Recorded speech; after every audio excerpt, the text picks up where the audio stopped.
Hi everybody, Tyrone Shoes here, and today we're going to talk about phrasing. My last video was a rock solo that I built from calm to crazy, and the phrases were based on the previous phrase.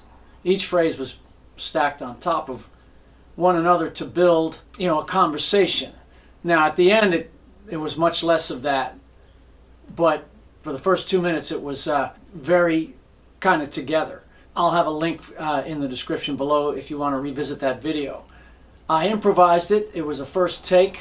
I just listened to a lot of people that prompt me to play that way, and you guys should too. One seminal solo in my quest to play this way was the solo to Can't Get Enough by Bad Company. Now it's in harmony, so it was obviously composed, although who knows, maybe the way Mick Ralphs plays so economically, perhaps he improvised it and then he decided to put a harmony on later. I suppose we could still ask if anybody knows Paul Rodgers, who did the harmony with him. The solo goes like this. It's in two parts. The solo goes like this. Top part. 1, 2, 3, 4.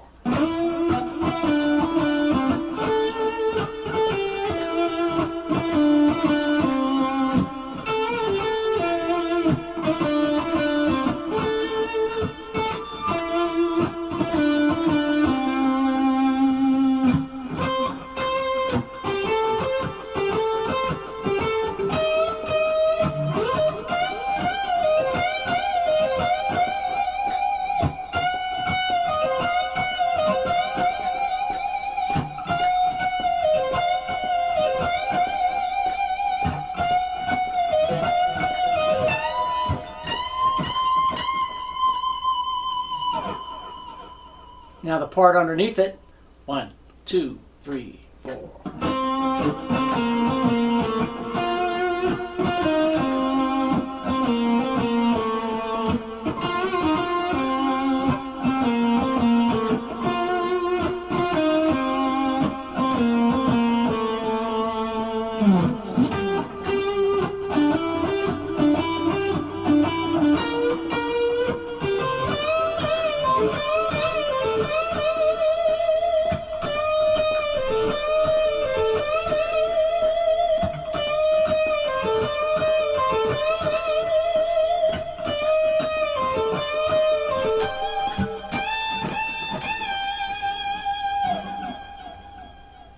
Now the chords for the first part are C, B flat, F.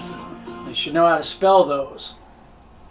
C, E, G for the C, B flat, D, F for the B flat, and F, A, C for the F. So we've got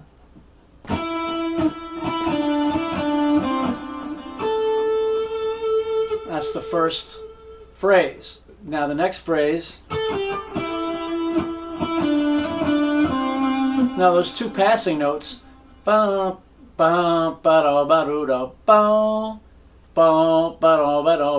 there's two notes in between. Right there. Now,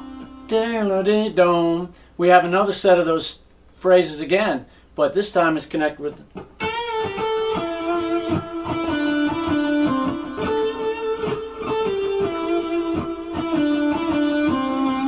So that's a song within a song, right? We have we have an E over the C chord. That D note is over the B flat, that's the third. That's the fifth of the F, that's C, and that's the high third of the F.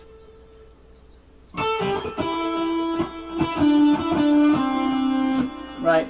That's third, fifth, high third, third, fifth. All right. So now the harmony starts on the root, and then third. All right, we got the root of the C chord, root of the B flat. Kind of boring, but it sounds great with the other line, right? Root, third, and then the high root. Connecting notes, root, third. More connecting. Little blues lick, right? Root, Alright, so the next part of the song we have this G chord, which hangs for a long time. 2, 3, and B flat, 3, 4, F. Quick E flat. And then the chorus is all C and F until the G at the end. We'll get to that in a minute. But on the long G, the high part's weird. It's not a chord tone. It gives you this sus sound, right? It's actually the fourth.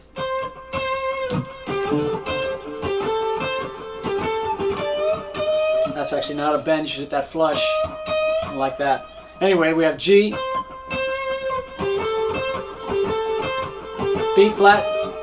Now that B flat again, we've got that fourth.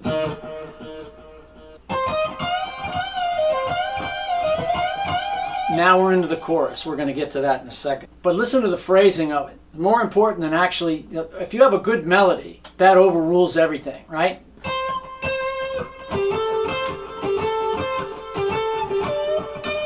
You can bend it. I usually don't, but you could. If you want to bend it up a half step, you can. Anyway, it's a good melody. That's what we have. And underneath it, the melody is actually more with the chord. That's more with the chord, G to B flat. We have that's a G major pentatonic lick, right? That's the root of the B flat chord. Now to harmonize the other line. Alright, so now we've got this really cool part in the chorus. You've got the upper line. Good old minor pentatonic, pattern 4 if you're scoring at home, if you're familiar with my numbering system that other people use as well, but it's not universal. The harmony is the major pentatonic, also pattern 4. Or the C shape if you're scoring at home. Now, the next phrase, we're in the chorus where it goes, and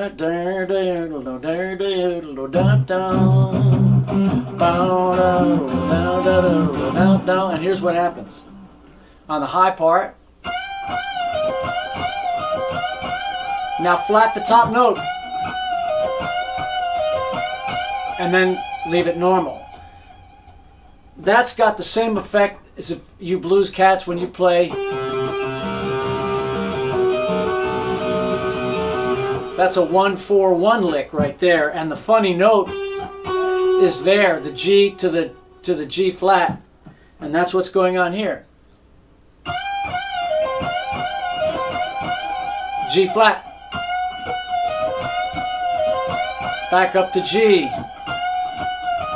same thing. One more. Now right there. That's the G chord, and we bend to a B note. Now we bend a half step higher to C, and then only let it down a half step like this.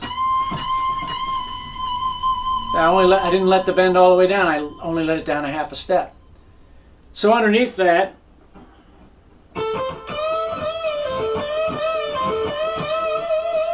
bend it down a half step. Now what that is, that's probably more familiar to you. That's an E note, which is the third of the C chord. Then an E flat is the seventh of the F chord. So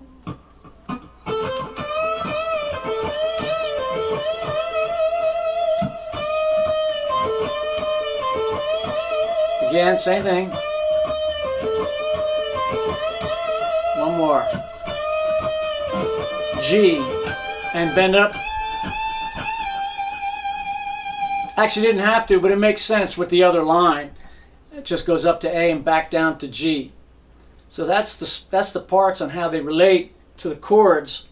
But more importantly, the first part, you have da, da da da da da da da da da da da da da da, with a couple connections in between, but it's the same thing twice. Then when it gets to the next part, to the long G and the B flat, da da ba do da ba do da ba do ba ba ba do, and now we're into the chorus. Da da da da da da da da da da da. See, there's a rhythmic consistency through the entire solo. for each part. Each part is based on the previous line. It's a song within a song, and that's what makes it brilliant. Let's see if we can get these things to sound good together. 1, 2, 3, low part.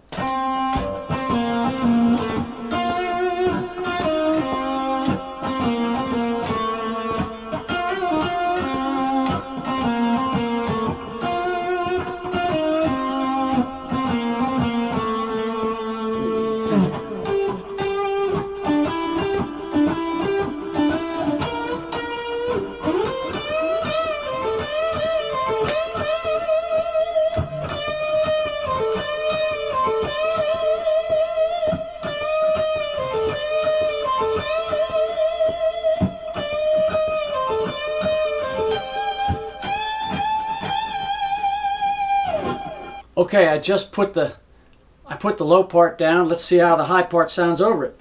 1, 2, 3, and.